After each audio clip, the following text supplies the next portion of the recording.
Tenemos como firme y segura ancla del alma una esperanza que penetra hasta detrás de la cortina del santuario, hasta donde Jesús, el precursor, entró por nosotros, llegando a ser sumo sacerdote para siempre, según el orden de Melquisedec.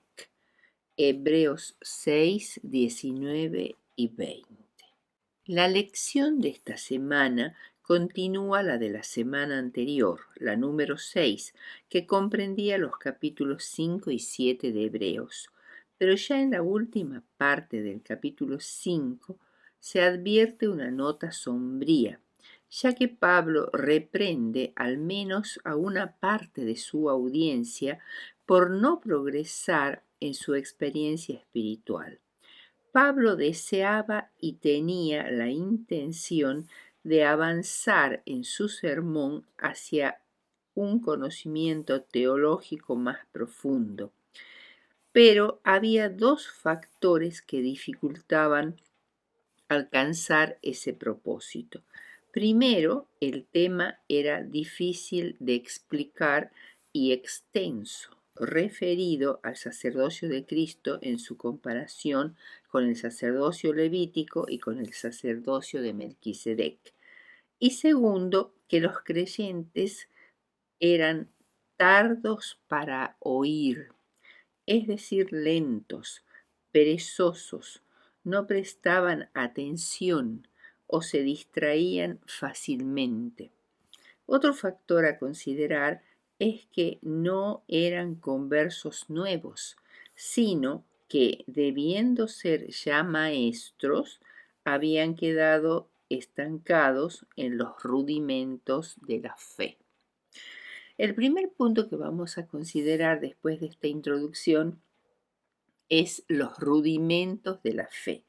Aquí Pablo se refiere a los principios elementales de la fe, comparados también a la leche que se da a los niños como una alimentación más liviana y adecuada a los que desconocían por completo la palabra de Dios o que tenían un crecimiento espiritual muy lento. Los rudimentos eran también los fundamentos sobre los cuales se edifica el edificio. Dejar los fundamentos no significa abandonarlos, sino construir sobre ellos. Se mencionan 6 principios fundamentales como rudimentos de la doctrina sobre los cuales está construido el cristianismo. En primer lugar, el arrepentimiento. Hebreos 6.1. Este arrepentimiento viene de la palabra griega metanoia o cambio de mente. El arrepentimiento no es una simple experiencia basada en emociones, es más bien un profundo proceso que afecta la mente y la vida, que repudia todo lo malo y produce la renovación de la mente y da lugar a una nueva criatura. El segundo fundamento es la fe en Dios, también en Hebreos 6.1. El arrepentimiento significa apartarse de las obras muertas de pecado, y la fe es ir hacia Dios. Lo viejo debe ser abandonado, lo nuevo debe ser adquirido, y se debe caminar por un nuevo camino por fe.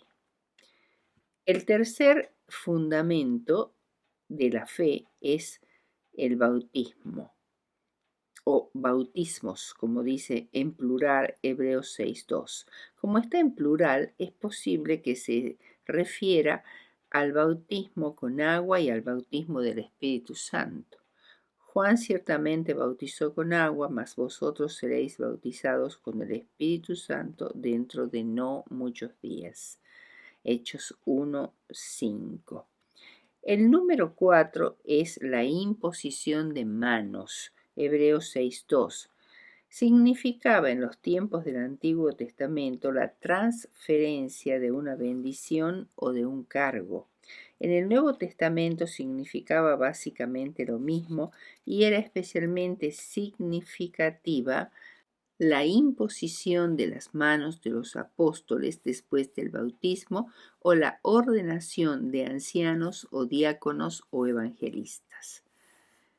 El quinto fundamento, en Hebreos 6.2 también, la resurrección de los muertos, porque si no hay resurrección de muertos, tampoco Cristo resucitó.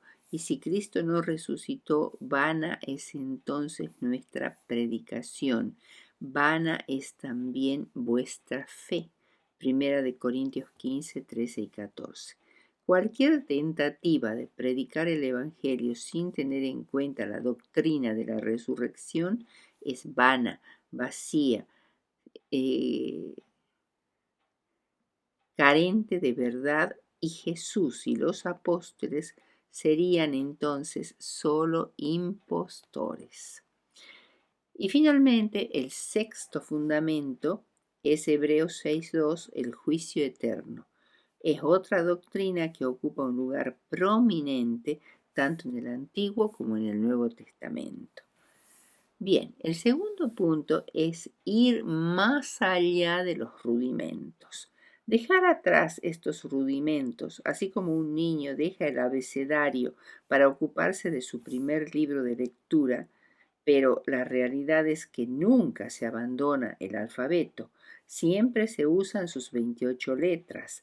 Lo mismo sucede con estos principios fundamentales, no se abandonan, se edifica sobre ellos. Aquí se aplican las expresiones ser iluminados, gustar del don celestial, ser hechos partícipes del Espíritu Santo, gustar de la buena palabra de Dios y los poderes del siglo venidero. O sea, esto es lo que sucede, las experiencias que se tienen en el proceso de ir más allá de los rudimentos. Ser iluminados, alumbrando los ojos de nuestro entendimiento para que sepáis cuál es la esperanza a que Él os ha llamado. Efesios 1:18. Esta expresión de ser iluminados los ojos de nuestro entendimiento equivale a tener perspicacia, visión clara, entendimiento moral y conocimiento espiritual. Se experimenta una nueva y profunda comprensión que afecta lo más íntimo de la personalidad. No se trata de una nueva facultad o un nuevo don, sino una nueva visión o perspectiva. Segundo, gustaron del don celestial. Se refiere a experimentar el don de la salvación o quizá un don especial del Espíritu. Tercero, fueron hechos partícipes del Espíritu Santo. Recibieron el derramamiento del Espíritu como energía divina en la conversión o mediante el impartimiento de algún don especial. Cuarto, gustar de la buena palabra de Dios. Este verbo gustar sugiere algo más que un conocimiento superficial y da a entender la existencia de un estudio profundo, meditación y aceptación. Gustar de los poderes del siglo venidero significa participar de señales y milagros, ya sea haciéndolos, recibiéndolos o habiéndolos presenciado. Tercer punto, la imposibilidad del arrepentimiento. Hebreos 6, 4 al 6 y Hebreos 10, 26 al 29. Los que han pasado por una profunda experiencia cristiana como la que estamos describiendo, pero que luego se apartaron y apostataron, podrán ser restaurados a la comunión cristiana y recibir otra vez misericordia. Estos pasajes, Hebreos 6, 4 al 6 y 10, 26 al 29, han causado gran perplejidad y desánimo a muchos, ya que parece que enseñaran que los que se apartan de la fe están irremisiblemente perdidos. No hay forma de tener una segunda oportunidad de arrepentimiento. Durante la Edad Media, influenciados por estos textos, algunos paganos conversos posponían su bautismo hasta prácticamente el lecho de muerte, para no tener así oportunidad de pecar y quedar sin posibilidad de arrepentimiento. Entre los diversos puntos de vista que se han sostenido, dos son dignos de consideración. Primero, que la apostasía de la cual se habla es haber incurrido en el pecado imperdonable, pues es la única forma de apostasía sin esperanza. Al que habla contra el Espíritu Santo no le será perdonado ni en este siglo ni en el venidero, dice nuestro Señor Jesucristo en Mateo 12, 31 y 32. En realidad, el pecado contra el Espíritu consiste en la resistencia progresiva a la verdad y culmina en una decisión final e irrevocable contra ella, hecha deliberadamente y sabiendo muy bien lo que esto significa. La conciencia está cauterizada a las impresiones del espíritu y por ello la persona ignora que ha hecho la decisión fatal. Y segundo es o sería el caso de un hombre que pecara desenfrenadamente confiando en un futuro arrepentimiento. Se dice que en estos casos estas personas actúan como si estuvieran crucificando nuevamente a Cristo y exponiéndole a la vergüenza pública y pisoteando su sangre, lo cual es sumamente grave. Hebreos 10, 26 al 29, aquí se habla de pecado voluntariamente o deliberadamente realizado, o sea, no se está refiriendo a hechos pecaminosos aislados, sino a pecados cometidos con pleno conocimiento de su detestable carácter, con la actitud mental del que deliberadamente renuncia a Cristo, a la salvación y al Espíritu Santo. Es un pecado de mano alzada, es decir, deliberado, persistente y desafiante. Para estas personas no queda sino una horrenda expectación de juicio y un hervor de fuego que ha de devorar a los adversarios.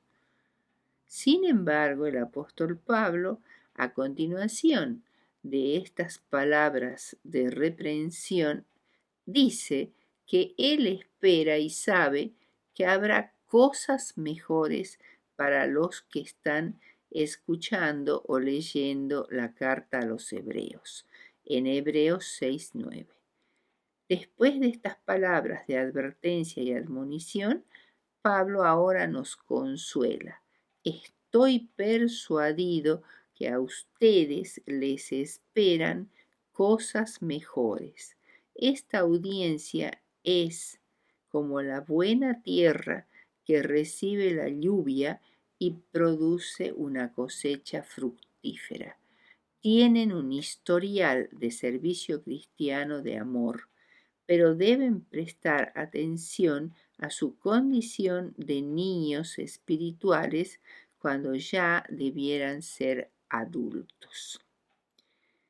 Jesús, el ancla del alma. Hebreos 6, 17 al 20. Dios hizo una promesa a Abraham, quien, mediante su paciente perseverancia, la alcanzó. Y esa promesa a Abraham fue acompañada de un juramento. No teniendo otro mayor por el cual jurar, Dios juró por sí mismo.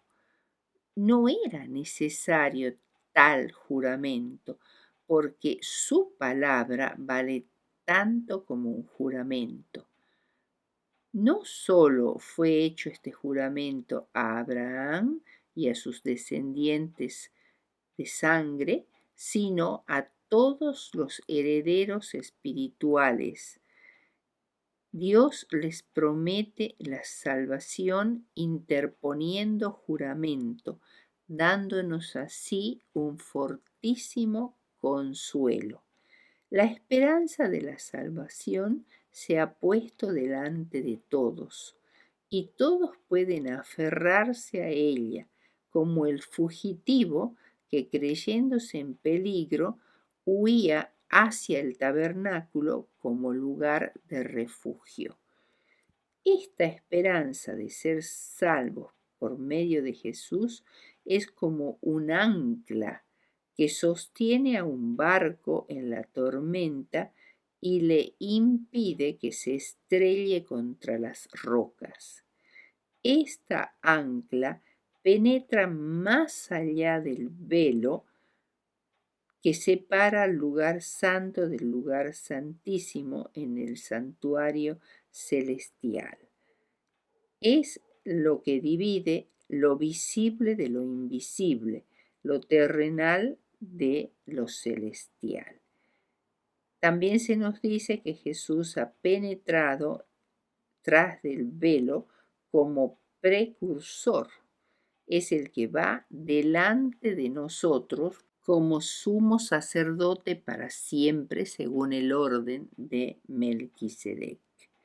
Como conclusión, diremos entonces que en la travesía de la vida no debemos temer a las rocas o arrecifes que se presentan como amenazadores, al mar tormentoso o al huracán más violento.